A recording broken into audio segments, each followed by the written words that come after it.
اچھا علی بھائی ایک مسئلہ اور آیا انگوٹھے چومنے کا, اس میں بھی مجھے اہل حدیث اور شیعہ تو نظر ہی نہیں آئے پکچر میں, پتہ نہیں وہ انہوں نے کاٹ دیا صدقے جاواں انگوٹھے چومنے تے بس وہ بریلوی آؤ نہ لیاؤ نا تہاڈے انگوٹھے دا بھی میں بندوبست کیتے اج مینوں پتہ سی یہ بھی آ جائے گا جی. ضعیف حدیث جو ہے وہ اس پہ تواتر امت ہے کہ وہ قبول ہوتی ہے فضائل میں, اور انہوں نے بلکہ ضعیف حدیث بھی انہوں نے تو ضعیف کیوں نہیں کہا وہاں پہ, یہ عام طور پہ اس میں دلیل دیتے ہیں کہ جی ضعیف حدیث پوری امت کا موقف ہے کہ وہ فضائل میں قبول ہوتی ہے, لیکن او بڑا ہی امت پوری امت اے جناب ایک چینل تے بیٹھ کے چار بندے پوری امت کہنا شروع کر. انہوں نے ضعیف حدیث بھی نہیں کی, وہاں انہوں نے کہا جی فقہ حنفی میں ہماری یہ دیا ہے جی. ہاں یہ بات ٹھیک ہے, دوسرے سارے چپ کر ہاں اور ظاہر ہے انہوں نے کہا جی ہمارے گھر میں ایسا ہی ہوتا ہے, الکمونیہ میں تو ایسا ہی ہوتا ہے, یہ وہی چیز ہے. تو الکمونیہ چ نہیں ایسی یہ دنیا چ رہ رہے ہیں. اے جناب امام مسلم یہ صحیح مسلم ہے, ٹھیک ہے جی, کدھر ہے فرحان صاحب بلائیں ان کو یار, دکھانی ہے. اچھا وہ فارغ ہو گیا ہے, میں بعد میں دکھاتا ہوں صحیح مسلم شریف سے. یہ آپ نے صحیح مسلم کا حوالہ میں آپ کو دکھاتا ہوں. مسئلہ یہ ہے کہ انگوٹھے چومنے کا جو مسئلہ مفتی حنیف قریشی صاحب نے بیان کیا نا, اس میں میں نے ان کا وہ کلپ دیکھا ہے, اس میں بڑے انٹلیکچوئل طریقے سے انہوں نے ان چیزوں کو کور کیا ہے, اور انہوں نے بجائے کو کتاب و سنت کے دلائل دینے کے انہوں نے فرمایا کہ جی یہ تو فقہ حنفی کا مسئلہ ہے. بالکل میں مفتی حنیف قریشی صاحب کے ساتھ ہوں, فقہ حنفی کا یہ مسئلہ ہے, کتاب و سنت کا یہ مسئلہ نہیں ہے. صحیح کہا آپ نے, کیونکہ یہ جو انگوٹھے چومنے والی روایت ہے یہ الموضوعات امام ابن جوزی المتوفا 597 ہجری, جنہوں نے یزید کے رد کے اوپر کتاب لکھی ہے, محدث ابن جوزی, انہوں نے ایک کتاب لکھی ہے الموضوعات, بڑی بڑی گھڑی ہوئی حدیثیں, ان کے اندر انگوٹھے چومنے والی روایت لکھی ہوئی ہے. اے جناب حنیف صاحب اے موضوعات شریف ہی چاہے ساڈی گلاں تے ہوندیاں نے قرآن شریف, بخاری شریف, مسلم شریف, تہاڈیاں گلاں ہوندیاں نے موضوعات شریف, گھڑی ہوئی شریف. اور گھڑی ہوئی شریف وضع کی گئی, یہ وضع کا لفظ اردو میں بھی استعمال ہوتا ہے, وضع کی گئی چیز, وضع کی گئی, فیبریکیٹڈ, انگلش میں ہم کہیں گے فیبریکیٹڈ. یہ موضوعات شریف سے انہوں نے روایت پیش کی ہے.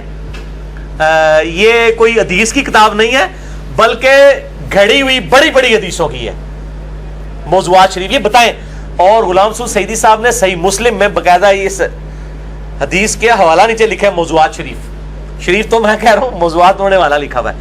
تو جو گھڑی ہوئی حدیثوں کی کتاب میں سے نکال رہے ہیں, اب حنیف قریشی صاحب کو پتا تھا یہ موضوعات شریف میں ہے, تو انہوں نے کہا کہ اب چونکہ شریف ہے تو ہم ان کے بزرگوں کے حوالے ان کو دے دیں تاکہ اہل حدیث دوبارہ کسی کو شکل نہ دکھا سکیں. اہل حدیث تو واقعی بریلویوں کو شکل نہیں دکھا سکتے, لیکن سانو تے نہ بریلوی شکل دکھا سکتے, نہ دیوبندی, نہ اہل حدیث تے نہ شیعہ. اسی تے کرنی صحیح گل سیدھی. اے جناب دکھاؤ جی کی مسئلہ ہویا ہے, حنیف قریشی صاحب نے انہوں نے پھکی کے دیتی ہے. اے پھکی ہے جی, امام ابن تیمیہ المتوفا 728 ہجری کی کتاب اقتداء صراط مستقیم, انجینئر صاحب نے گھر میں نہیں چھاپی, یہ دارالاسلام پبلیکیشن کی ہے. نیچے سے یہ بھی دکھائیں دارالاسلام پبلیکیشن, صراط مستقیم کے تقاضے. یہ ترجمے میں نہیں آپ کیتے, اے خود اہل حدیثاں دے علماء نے کیتے, دارالاسلام کی چھپی ہوئی ہے, یہ بڑی مشہور کتاب ہے. ٹھیک ہے, اسی کتاب کے بارے میں میری شیخ زبیر صاحب کے ساتھ فون کال بھی ریکارڈ ہے جس میں انہوں نے کہا کہ اس میں بد عقیدگیاں لکھی ہوئی ہیں اس کتاب کے اندر. شیخ الاسلام صاحب, یہ آج کل تو شیخ الاسلام ہے ڈاکٹر طاہر القادری صاحب اور ڈاکٹر اشرف آصف جلالی صاحب, یہ اس زمانے کے شیخ الاسلام, آج کل بھی بعض لوگوں کے ہیں. انہوں نے اس کا حوالہ حنیف قریشی صاحب نے شاہ جی دیا کہ جی ابن تیمیہ نے لکھا ہے کہ میلاد منانا اگرچہ بدعت ہے لیکن حسن جو نیت ہے پیچھے اس کے اوپر ثواب ملے گا. اے دکھاؤ جی, میں انڈر لائن کیتے ہیں, یہ ریڈ کلر کا انڈر لائن ہوا ہے, اقتداء صراط مستقیم میں میلاد والا چیپٹر, دارالاسلام پبلیکیشن. یہ میں اکثر والے دیتا تھا, آج میں پہلی دفعہ آن ایئر دکھا رہا ہوں شاہ جی تہاڈی برکت نال, انگوٹھے چومنے دی برکت نال. یہ میں نے آج تک آن ایئر کبھی نہیں دکھایا. ٹھیک ہے, کر لیا جی کور. یہ کہتے ہیں کہ اسی طرح نبی علیہ السلام کی ولادت کے دن کی تعظیم کا معاملہ ہے. مسلمان یہ چیز یا تو عیسائیوں کی تقلید میں کرتے ہیں جو حضرت عیسیٰ کا یوم ولادت مناتے ہیں عید کے طور پہ, یا رسول اللہ کی محبت اور تعظیم کی وجہ سے کرتے ہیں. ابن تیمیہ صاحب نبی علیہ السلام کی محبت اور تعظیم کی وجہ سے ہی کرتے ہیں. تسی پلیکھا نہ دیو لوگوں. اچھا, پھر کہتے ہیں اللہ تعالیٰ اس بدعت پر تو نہیں لیکن اس محبت اور اجتہاد پر انہیں ثواب دے گا. کس اجتہاد پر؟ کہ حضور کی تعظیم کی خاطر جو میلاد منائے یہ اس نے اجتہاد کیا نا.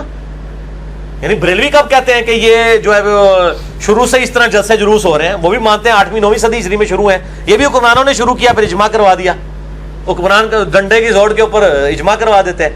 احمد بریلوی صاحب خود مانتے ہیں کہ 8ویں 9ویں صدی ہجری میں شروع ہوا ہے. بریلویوں کو کہیں گے دعویٰ نہیں ہے کہ یہ شروع سے اس طریقے سے چل رہا ہے, وہ کہتے ہیں یہ بعد میں شروع ہے. تو اب یہ ابن تیمیہ کہہ رہے ہیں کہ جی یہ اجتہاد جو کیا ہے نا میلاد منانے کا, اس پر اس محبت کی وجہ سے جو انہوں نے یہ تعظیم کے لیے حضور کی میلاد منایا, اس پہ ثواب ملے گا. اچھا اب کیا ہوا, نیچے جس نے ترجمہ کیا نا اس نے حاشیہ لگا دیا. انہوں پتہ لگ گیا کہ ابا جی نے گل غلط کر چھڑی ہے. روحانی ابا جی ترجمہ کرنے والے مولانا صاحب مولانا عبد الرزاق ملیح آبادی, وہ لکھتے ہیں لیکن جسے معلوم ہو کہ یہ چیز بدعت ہے اس پر بھی وہ اس کا مرتکب رہے تو ایسی رود میں ثواب نہیں بلکہ اللہ کی ناخوشی کا ذریعہ ہوگا. اے اپنے ابا کو سمجھاؤ نا, تسی تھلے لکھ رہے ہو لوگاں واسطے, تسی ابن تیمیہ نو جاؤ انہاں نو سمجھاؤ کہ حضرت صاحب یہ کی چھڑول مار کے گئے ہو, پھر کہتے چھڑول لفظ بول رہے چھڑولی ہے نا. اے چھڑول پھڑ لی جناب حنیف قریشی صاحب نے, انہاں پھڑ کے چھڑول مار چھڑی کہ جی ہاں جی انگوٹھے چومنے لایا تے ابن تیمیہ. تواڈے مولانا اسحاق صاحب انہوں بڑا پازیٹیولی پیش کرتے سن. بالکل جعلی مسئلہ لکھا ہے. نبی علیہ السلام نے تو بدعت کے اوپر دوزخ کی بشارت سنائی ہے. جو بدعت ڈکلیئر کر رہا ہے وہ پھر دوزخ کی بشارت لگائے, ثواب کی نہیں. میرا موقف کیا ہے, میرا نہ سلفیوں والا موقف ہے نہ بریلویوں والا, میں درمیان میں ہوں. میرا موقف 2 گھنٹے میں ریکارڈڈ ہے. مسئلہ نمبر 63 ولادت مصطفیٰ صلی اللہ علیہ وآلہ وسلم اور رسول اللہ کی آخری وصیتیں. صحیح مسلم میں حدیث ہے آپ صلی اللہ علیہ وسلم ہر سوموار کا روزہ رکھتے تھے. پوچھا گیا کیوں رکھتے ہیں, فرمایا فیہ ولدت وفیہ انزل علیہ, اس دن میں پیدا ہوا, اس دن مجھ پہ پہلی وحی نازل ہوئی. آپ صلی اللہ علیہ وسلم اپنی پیدائش کی خوشی میں اور قرآن کے نزول کی خوشی میں ایک ہی دن میں سال میں 52 دفعہ روزہ رکھ کے منڈے کے دن کا خوشی منایا کرتے تھے. ہم تو میلاد منانے کے قائل ہیں سنت طریقے کے مطابق. باقی یہ جو جنیے جنی ہے نا, اب یہ چونکہ کھلی ہوئی ہے نا, میں چاہ رہا دعا بھی انہوں دکھائی دیا. عبداللہ بن عمر کے اوپر بدعت کا فتویٰ لگایا, اور اب تو ان کے علماء نے دفاع بھی کرنا شروع کر دیا. وہ کہتے ہیں عبداللہ بن عمر غلط تھی. صحیح بخاری میں 10 حدیثیں ہیں کہ عبداللہ بن عمر نبی علیہ السلام کی جگہوں کو تلاش کر کر کے وہاں پہ نماز پڑھا کرتے تھے جہاں صلی اللہ علیہ وسلم نے اپنے سفر حج میں, اور اس پہ امام بخاری نے باب باندھا ہے نبی علیہ السلام کی جگہوں پر نمازیں پڑھنا. اور وہ اتنی زبردست حدیثیں ہیں رکت انگیز. میں نے مسئلہ نمبر 54C کے اندر اور 54D کے اندر ان چیزوں کو ایڈریس کیا. اس میں عبداللہ بن عمر چونکہ یہ کرتے تھے, ابن تیمیہ نے کہا نا یہ تو بھائی بدعت ہے. نبی علیہ السلام نے کہا خلفائے راشدین کی سنت پہ عمل کرو اور نئی نئی بدعتوں سے بچنا. تو یہ عبداللہ بن عمر کے بڑی بدعت فٹ ہوتی ہے. یہ جناب یہ صفحے میں نے یہ انڈر لائن کی ہوئی ہیں, یہ لائنیں بھی دکھا دیں. اے چونگا ہے جی, انگوٹھے چومنے کے نال ایک چونگا بھی لے لو فریج. یہ جناب لائنیں دکھائیں جو میں نے انڈر لائن کی ہیں. وہ کہتے ہیں خلفائے راشدین سے تو ثابت نہیں ہے نبی علیہ السلام کی جگہوں کو تلاش کر کے. میں نے اس کے رد کے اوپر باقاعدہ دلائل دیے معراج النبی والے میں کہ نبی علیہ السلام کو صحیح سند کے ساتھ 5 کتابوں سے ثابت کیا ہے کہ معراج کی رات بیت اللہ میں نماز پڑھائی گئی ہے, کوہ طور پہ نماز پڑھائی گئی ہے, اور بتایا گیا یہاں عیسیٰ پیدا ہوئے تھے, یہاں موسیٰ علیہ السلام سے کلام ہوا تھا, اور اس طریقے سے انبیاء کی تبرک والی جگہوں پہ نمازیں پڑھائی گئی ہیں. یہ آج ٹاپک نہیں ہے, میں نے معراج النبی والے لیکچر میں مسئلہ نمبر 126B میں ساری چیزیں ڈسکس کی ہیں. اور یہ بھی بتایا جی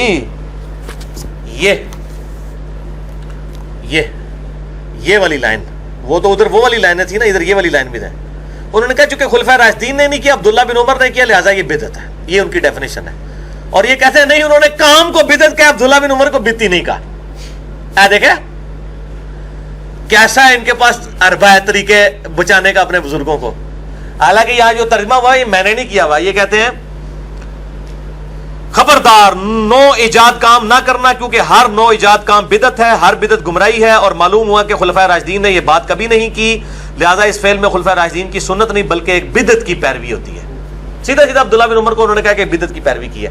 ظاہر سٹارٹ تو اس نے کی ہے, نعوذ باللہ من ذالک. یہ ان کا فاسد عقیدہ ہے, ہم نہیں اس کو مانتے. باقی انگوٹھے چومنے والے مسئلے میں حنیف قریشی صاحب کہہ رہے تھے کہ میرے شیخ فرماتے ہیں کہ اذان کا جواب دینا واجب ہے, انگوٹھے چومنا مستحب ہے.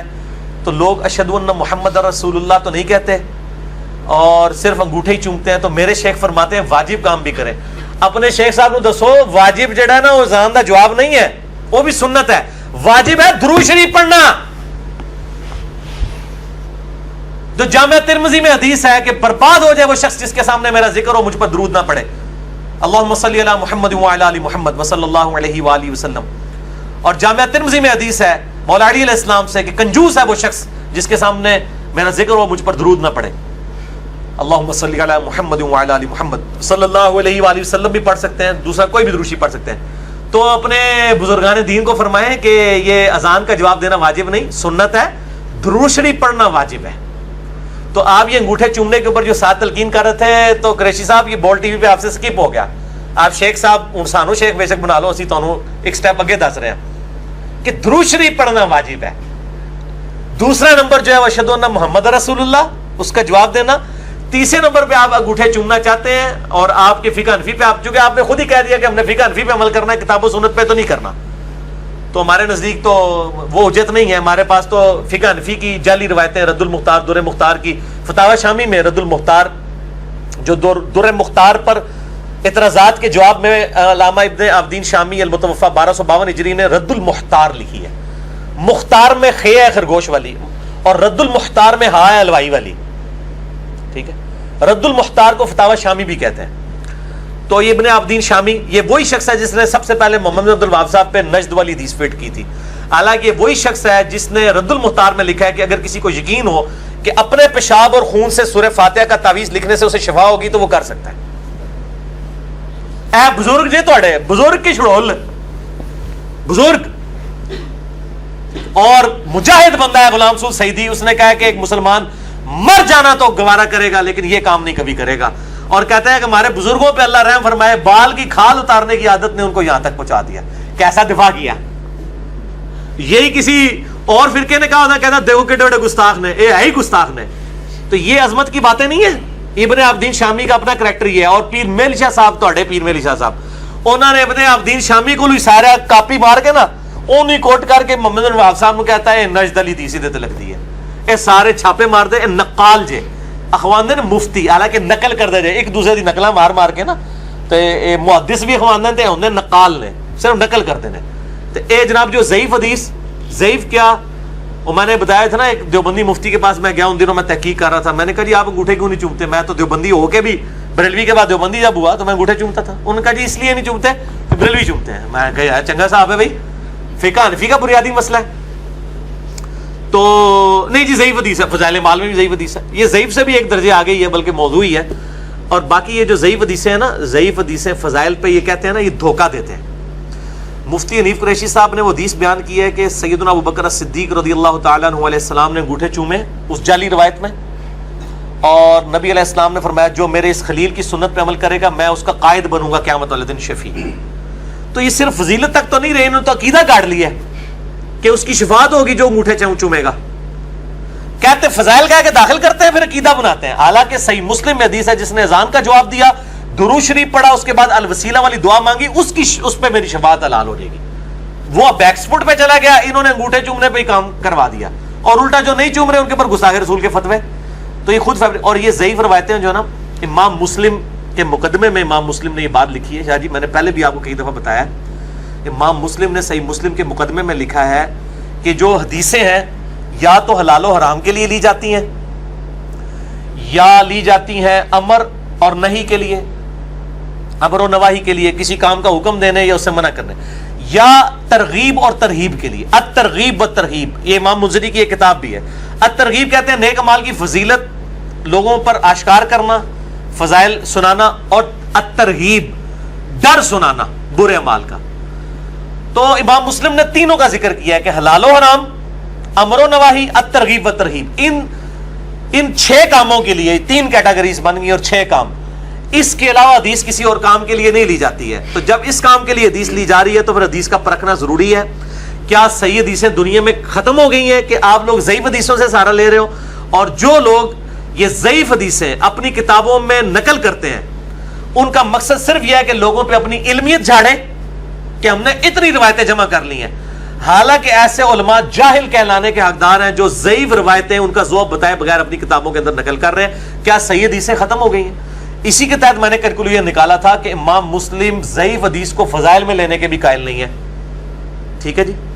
اور میں الحمدللہ آج یہ آن کیمرہ بھی یہ بات بتاتا ہوں. مجھے اگلے دن ایک بندے نے فون کیا کہ جی یہ کہاں لکھا ہوا ہے, وہ جی فلاں تو یہ کہہ رہا ہے, وہ اللہ کے بندوں فلانا ٹمکانا یا فلانا ٹمکانا کی کہنا ہے میری ذمہ داری نہیں ہے. میں جب ایک بات کہتا ہوں تو اللہ نے بندوں ان مولویوں کا ہاتھ ہے تسی جڑا جرگمال تو نہ بنو نا. آپ خود مسلم شریف کھول کے پڑھے. صحیح مسلم میں پہلی 93 روایتیں, صحیح مسلم کا مقدمہ مسئلہ نمبر 36 میں نے پڑھایا ہے. آپ مسلم شریف کھولیں جو 92 نمبر روایت ہے نا مقدمے میں, 92 نمبر روایت, وہ اس کے اندر یہ ساری چیز. 93 نمبر تو آ جاتی ہے وہ حدیث جبریل, وہ کتاب الایمان کی پہلی حدیث ہے. 92 روایتیں جو ہے نا وہ اس کے اندر ہیں مقدمے میں. مقدمے کی جو آخری روایت ہے نا 92 نمبر, اس کے نیچے جا کے امام مسلم نے یہ بالکل واضح طور پہ لکھا ہے. یہ دکھانا ہے جی, میں ان کو یہاں پہ دکھا بھی دیتا ہوں. یہ 2 صفحے دکھانا ہے. یہ امام مسلم نے مقدمے میں, یہ صحیح مسلم شریف انٹرنیشنل نمبر کے مطابق ہے, مکتبہ اسلامیہ کی شائع شدہ ہے. ٹھیک ہے, صحیح مسلم آپ اپنی بھی کھول کے پڑھ لیں, مقدمہ پڑھیں, مقدمے میں بالکل اینڈ پہ جا کے الفاظ آ جائیں گے. ٹھیک ہے نا, الفاظ اسی طریقے سے لکھے جاتے ہیں. پبلک کو دھوکہ نہ دیں کہ جناب یہ کہاں لکھا ہوا ہے. ولی بھائی کہہ رہے ہیں جناب وہ انہوں نے کہا کہ جی وہ کھارا پانی ہے, یہاں تو نمکین لکھا ہوا ہے. تو اللہ کا بندے, کھارے اور نمکین میں کیا فرق ہوتا ہے؟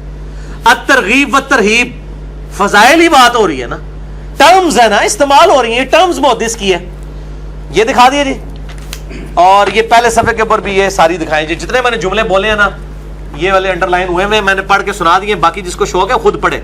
منو نہ فون کریا کرو, اللہ کے بندے ہوتے ہیں, منو نہ رابطے کریا کرو. جو چیز میں بیان کر دیتا ہوں آپ کاؤنٹر چیک کتابوں سے کریں, انشاءاللہ آپ کو پتہ چلے گا کہ آپ کے علماء آپ کو دھوکہ دے رہے ہیں, اور انجینئر صاحب جو کچھ بتا رہے ہیں وہ لکھا ہوا ہوگا وہاں پہ.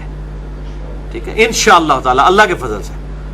تو یہ باقی جو بریکٹوں والا مسئلہ ہوتا ہے نا, یہ بات یاد رکھیں, دنیا میں جب بھی کوئی ایک زبان دوسری میں ٹرانسلیٹ ہوتی ہے نا, بریکٹ کے بغیر کام ہی نہیں چلتا. احمد بریلوی صاحب نے کنز الایمان میں کئی جگہ ترجمہ کیا, بریکٹ لگائی ہے. رحمان اپنے عرش پہ مستوی ہوا, آگے لکھا بریکٹ میں جیسا کہ اس کی شان کے لائق ہے, بلکہ بریکٹ کے ہی لکھ دیا. ابھی جو میں نے دکھایا وہ بریکٹ بھی نہیں لگائی ہوئی. اب کیا تعریف کر دی انہوں نے؟ نہیں. دوسری جگہ آ گیا لیس کمثلہ شیء وہو السمیع العلیم وہو السمیع البصیر, اللہ کی مثل کوئی شے نہیں ہے, وہی سننے والا اور دیکھنے والا ہے. اچھا علی بھائی, ایک اس پہ یہ اعتراض ہوتا ہے نا, وہ بعض اوقات یہ کہہ دیتے ہیں کہ جی جس بندے کی نیگیٹو مینٹلٹی ہو نا, تو وہ ہمارے علماء نے تو جناب ہزاروں لاکھوں صفحے لکھ دی ہیں, اس میں سے ایک لائن چن کے لے آتے ہیں جی ذہن ہی گندا بالکل صحیح. ٹھیک ہے, ہم یہ کہتے ہیں اس کے جواب میں کہ دیوبندیوں نے ہزاروں صفحوں کی کتابیں لکھی, 2000 کتابوں کے مصنف ہیں اشرف تھانوی صاحب. تو یہ احمد بریلوی صاحب حفظ الایمان میں سے ڈھونڈ کے ایک عبارت کیوں لے آئے اس پوڑیا کے اندر؟ یہ پوڑیا سے بھی چھوٹی ہے, یہ کتاب صرف 10 صفحوں کی ہے, باقی تقریریں ہیں مولویوں کی. یہ جو پوڑیا لکھی ہے احمد بریلوی نے, حسام الارمین, ڈھونڈ کے ہی لے کے آئے ہیں نا. یہ بھی یہ کیوں لے کے آئے ہیں؟ ان کی ذمہ دار. میں نے تو ایک کلپ چڑھا ہوا ہے اعلیٰ حضرت کے نامکمل مشن کی تکمیل. میں تو احمد بریلوی نے نامکمل مشن چھوڑا تھا کہ صرف دوسروں کے بزرگ بابے جو ہیں انہوں نے ننگے کیے تھے, میں نے ان کے بزرگ بابے بھی اور ان کی بھی غلط عبارتیں ننگی کر دی. تو ڈھونڈ کے ہی لے کے آئے نا. ٹھیک ہے, تو یہ ان کو ٹھیکہ ملا ہوا ہے.